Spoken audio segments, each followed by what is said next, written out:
Il serait temps de penser un peu à toi, non? Qu'est-ce que tu dirais d'une rupture conventionnelle? Ah, la rupture conventionnelle. Une belle invention du XXIe siècle.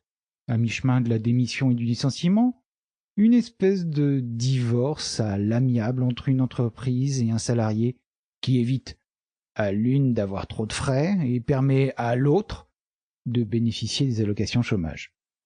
Sur le papier, c'est un truc génial. Et croyez-moi, pour ce qui est du papier, je m'y connais. Mais même bien présenté, et comme on dit, bien présenté et moitié vendu, le truc en question a du mal à cacher qu'il est surtout une bonne affaire pour l'employeur.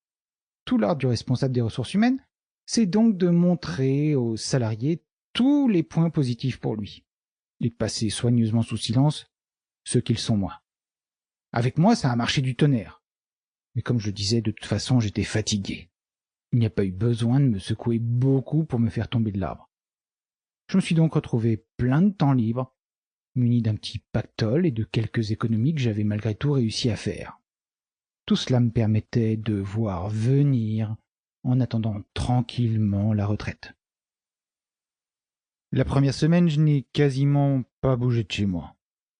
La fatigue m'était tombée dessus, comme un nuage de criquets sur l'Afrique subsaharienne, dévorant tout sur son passage et me laissant exsangue, tout juste capable de descendre mes 3 étages sans ascenseur pour aller faire quelques courses chez l'épicier du coin de la rue, avant de passer la journée à me traîner de mon lit au réfrigérateur. Mon médecin avait décidément raison, je n'avais plus 20 ans. La semaine suivante, j'ai commencé à tourner en rond dans mes 35 mètres carrés. Les criquets avaient quitté mon dos.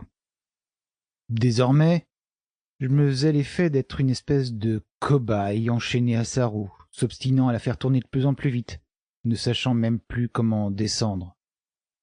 C'est à ce moment-là que l'idée a commencé à germer dans ma tête. Quitter Paris. Voilà ce que je devais faire. Mais quitter Paris pour aller où? Célibataire endurci, je n'avais quasiment plus de famille et très peu d'amis. Personne ne m'attendait ou ne m'attirait nulle part. Comment choisir où aller? Ce fut l'une de mes anciennes collègues du journal qui finit par allumer la mèche à partir de laquelle allait se dérouler toute cette histoire. J'étais debout sur mon balcon, occupé à observer les va-et-vient des gens sur le trottoir, un bidi à la main. J'ai découvert ces minuscules cigarettes indiennes à mon arrivée à Paris et véritablement appris à les aimer lors d'un séjour au Sri Lanka, et depuis, n'ai jamais cessé d'en fumer. Fines et courtes, elles présentent l'avantage de contenir peu de tabac, aucun produit chimique. Elles ne sont pas roulées dans du papier mais dans une feuille de tendu dont l'odeur rappelle celle de l'eucalyptus, et de réclamer une attention constante pour ne pas s'éteindre.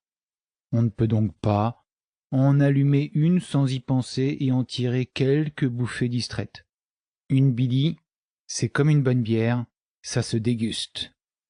Bon, pour en dresser un tableau complet, je dois ajouter que la taille de ces cigarettes impose que ce soit des mains d'enfants qui les fabriquent, de petites filles le plus souvent. Parfois, le fait de m'en souvenir rend la fumée plus âcre à mes poumons.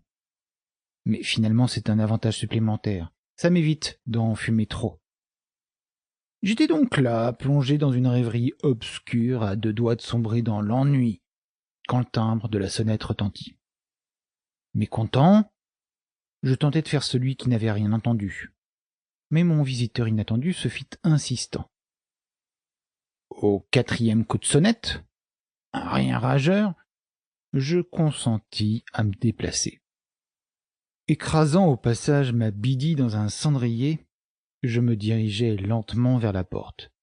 À peine eus-je tourné la clé dans la serrure qu'une voix familière se mit à m'invectiver. « Ah ben quand même! Monsieur daigne se déplacer. Je t'avais vu fumer sur ton balcon. » 25 ans à peine, virevoltante et parfumée, Manon s'engouffra dans mon appartement, regarda tout autour d'elle avant de me faire face, les mains sur les hanches, secouant ses boucles blondes.